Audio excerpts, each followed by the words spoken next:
우리 인간 호모사피엔스가 지금과 같이 먹이사슬 꼭대기에 위치할 수 있게 된 것은 사실상 집단의 힘과 협동 능력 덕분이었습니다. 신체적인 힘으로는 우리는 고릴라의 상대도 되지 않지만 인간은 더 큰 규모로 협동할 수 있는 능력이 있기 때문에 다른 강한 동물들을 제압할 수 있게 되었습니다. 그렇다면 인간은 어떻게 다른 동물들보다 협동을 잘할 수 있게 되었을까요? 인간은 이족 보행을 하게 되면서 여성의 산도 크기가 좁아져 뇌가 완성되지 못한 채 태어나게 되었습니다. 이로 인해 인간은 태어난 후에도 다른 동물들보다 훨씬 긴 시간 동안 다른 사람의 도움 없이는 살아남을 수 없었습니다. 서로 돕는 것이 생존에 필수적이게 된 것입니다. 그런데 협동하기 위해서는 타인의 입장에서 생각할 수 있고 타인의 의도와 욕구를 더 잘 예측할 수 있어야 합니다. 바로 공감 능력이 필요합니다. 다른 동물들도 어느 정도 공감 능력을 갖고 있지만 인간만큼 공감 능력이 높지는 않습니다. 게다가 인간 사이에서도 공감 수준이 모두 같지는 않습니다. 같은 슬픈 영화를 봐도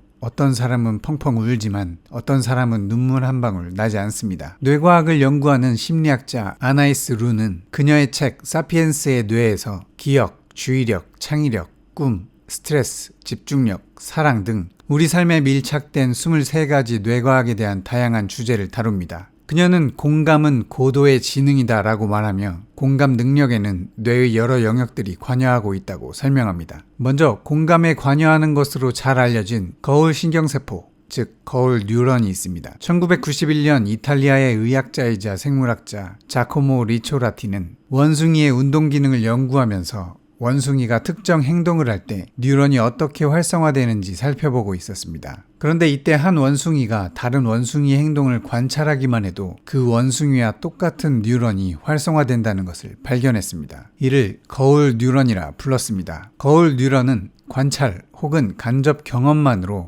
마치 나도 그 일을 하는 것처럼 활성화되는데 거울 뉴런은 사회적 관계에서 혹은 타인을 이해하거나 감정을 이입하는 정서적 과정에서 모방을 통한 학습에 관여하는 것으로 알려졌습니다. 공감 능력에 아주 중요한 역할을 하는 것이죠. 거울 뉴런 덕분에 우리는 타인의 의도를 이해하고 새로운 것을 배울 수 있습니다. 그러나 거울 뉴런만이 공감 능력에 관여하는 것은 아닙니다. 공감은 다른 여러 뇌 영역과 뉴런을 끌어들이는 고도로 복잡한 인지 과정입니다. 현대 뇌과학은 우리가 신체적 고통을 느낄 때 뇌의 어느 네트워크가 활성화되는지 알게 되었는데 최근 연구들은 신체적 고통을 느낄 때 활성화되는 뇌의 네트워크가 타인의 고통을 볼 때도 활성화된다는 것을 보여주기도 했습니다. 바로 공감 능력입니다. 하지만 경우에 따라 활성화는 조금씩 다르게 나타납니다. 예를 들어 고통의 감각에 관여하는 뇌섬엽과 전대상피질은 자신이 고통을 느낄 때나 타인의 고통을 볼 때 똑같이 활성화됩니다. 그러나 자신의 고통을 처리하는 데 관여하는 체성 감각 영역은 타인의 고통을 보기만 할 때는 활성화되지 않습니다. 이 영역은 몸 표면의 정보를 받아들이는 기능을 하기 때문입니다. 이렇게 자신의 고통을 느끼는 방식과 타인의 고통을 느끼는 방식이 다르기 때문에 우리는 자신의 절망과 다른 사람의 절망을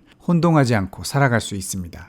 우리는 타인의 고통을 보고 느끼는 정서적 공감 이외에도 타인의 입장에 서서 그 사람의 심리를 이해하는 인지적 공감 능력도 있습니다. 이것은 고도로 복잡한 인지 기능을 담당하는 중앙배부 전전두 피질이 관여합니다. 타인의 고통을 정서적으로 느끼지 못하는 사람들도 다른 사람이 괴로워하는 장면을 볼 때면 이 영역이 활성화됩니다. 즉 추론을 바탕으로 공감을 할 수 있는 인지적 공감 능력입니다. 인지적 공감의 중요한 또 다른 영역인 측두피질과 두정피질에 걸쳐져 있는 측두두정연접부는 나와 타인의 구분에 관여하는데 나의 관점에서 감정이나 고통을 가늠할 때보다 타인의 관점에서 가늠할 때 더 강하게 활성화됩니다. 이런 정서적 공감과 인지적 공감이라는 두 회로의 기반 위에서 결정적 역할을 하는 편도체도 공감에 크게 관여합니다. 편도체는 공포에 사로잡힌 표정을 알아보는 데도 중요한 역할을 하는데 타인의 얼굴에서 감정을 읽을 수 있는 능력이 있기 때문에 더 공감할 수 있는 것으로 해석됩니다. 실제로 공감 능력이 떨어지는 것으로 알려진 반사회적 인격장애로 불리는 사이코패스는 연구 결과 편도체가 활성화되는 양상이 좀 다른 것으로 보였습니다. 공감 연구의 세계적 권위자 장 드세티가 실시한 연구에서 사이코패스들에게 공포, 슬픔, 기쁨,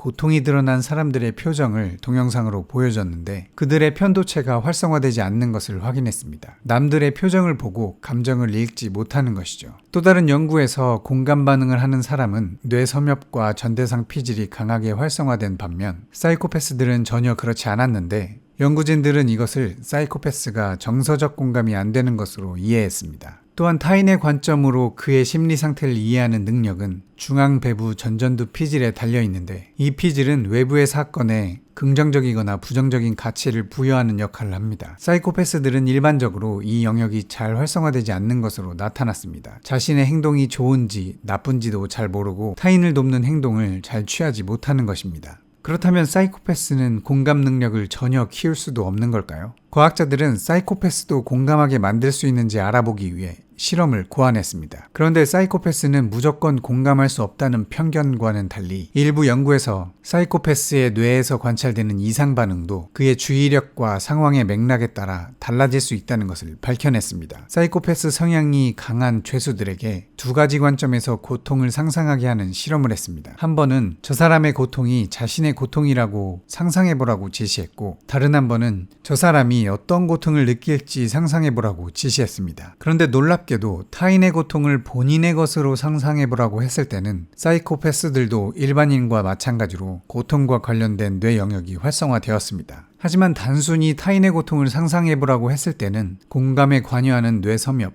편도체, 중앙배부 전전두 피질 중 그 무엇도 활성화되지 않았습니다. 보통 사람의 뇌에서 공감 기능은 기본값인 대비해 사이코패스의 뇌에서 공감 기능은 해제되어 있는 것이죠. 사이코패스는 외부에서 오는 감정적 정보에 자연스럽게 주의를 기울이지 않아서 타인의 감정을 본능적으로 파악하지 못합니다. 하지만 사이코패스도 적극적으로 타인의 관점을 취해보길 격려하고 자기 일이라고 상상하고 의지를 갖는다면 공감 능력을 작동시킬 수 있다는 것입니다. 이러한 발견들은 사이코패스의 치료에 결정적입니다. 그리고 사이코패스 성향을 보이는 아동이나 청소년들에게 필요한 교육 훈련이 잘 제공된다면 그들도 공감할 수 있을 가능성이 있을 것으로 보이기 때문입니다. 중요한 사실은 공감 능력이 부족하다고 해서 다 사이코패스는 아니라는 사실입니다. 사실 공감 능력은 사람에 따라 다르기도 하지만 상황에 따라서도 매우 달라집니다. 예를 들어 타인에게서 관찰되는 감정이 강렬할수록 공감 반응도 커집니다. 통증을 겉으로 드러내지 않는 사람을 볼 때보다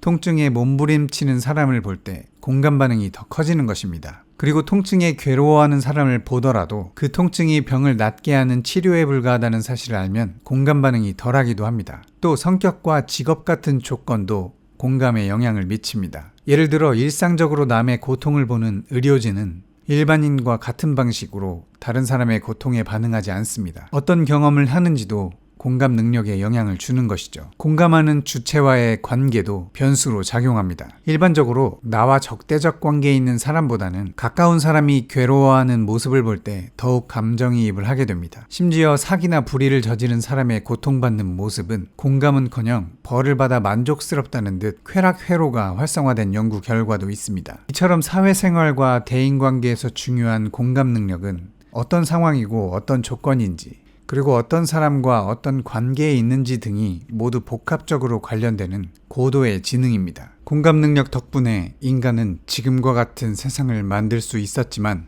사회가 각박해질수록 타인들을 멀게 느끼게 되고 그것은 아마도 우리의 공감 능력을 떨어뜨릴지도 모릅니다. 공감은 어쩌면 인간을 가장 인간답게 하는 능력 중 하나가 아닐까 생각해 봅니다.